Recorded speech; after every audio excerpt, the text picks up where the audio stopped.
දිලිත් ජයවීර කියන්නේ කොච්චර උපාය මාර්ගික චින්තකයෙක්ද කියලා මේ ඇතුලේ තියෙන කතාවක්. ඒක එළියට එන්නේ නැහැ. පොඩ්ඩක් අපිට ඒ පොඩ මතක් කරලා දෙන්නකෝ. උපාය මාර්ගික චින්තනය කියන එක විශ්වයක් හැටියට හැදෑරුවත් නැතත් දියුණු මිනිස්සුන්ගේ පිටිපස්සේ දැනුවත්ව හෝ නොදැනුවත්ව මේ උපාය මාර්ගික චින්තනය තියලා තියෙනවා. අපේ පුරාණ දැනුමේ අතීතයේ දියුණු වෙච්ච මිනිස්සුන්ගේ දියුණු වෙච්ච රටවල් වල තිබිච්ච දෙයක් තමයි උපාය මාර්ගික චින්තනය. ලංකාවේ මේ සන්නාමකරණයට බ්‍රෑන්ඩින් වලට ඒ වගේම ලංකාවේ සන්නාම වලට ලංකාවේ ව්‍යාපාර වලට එමගින් රටට කරපු ලොකුම දායකත්වය තමයි අපේම දැනුමක් භාවිතා කරමින් අපේ උරුමය භාවිතා කරමින් මේ ග්‍රවුන්ඩ් එක වෙනස් කරා. එමගින් පොඩියට තිබුණු ලංකාවේ පොඩි බ්‍රෑන්ඩ්ස් ඒවා ඇත්තටම ගණන් ගත්තේවත් නැති සන්නාම ලංකාවේ ලොකුම සන්නාම බවට පත් වුණා. මල්ටිනේෂනල් ඒජන්සීස් වලට හිතා ගන්න බැරි විදිහ. ඒක තමයි මම මගේ වෘත්තීය ජීවිතයේ ලැබපු ලොකුම ජයග්‍රහණය.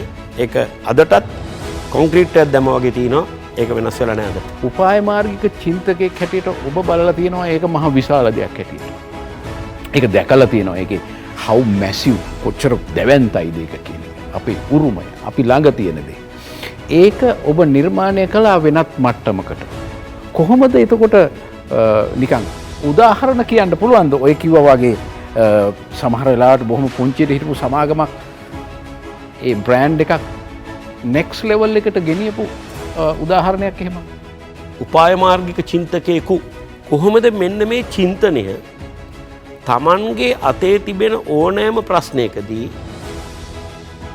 හෝ තමන් දකින ඔපචුනිටි එකකදී භාවිතා කරනවා. මේක සීම්ලස් නොකැඩී යන චින්තන ධාරාවක්. මේකෙදී අවශ්‍ය වෙන්නේ හැම දෙයක්ම අන්න ඒ චින්තනය තුළ දකින්න.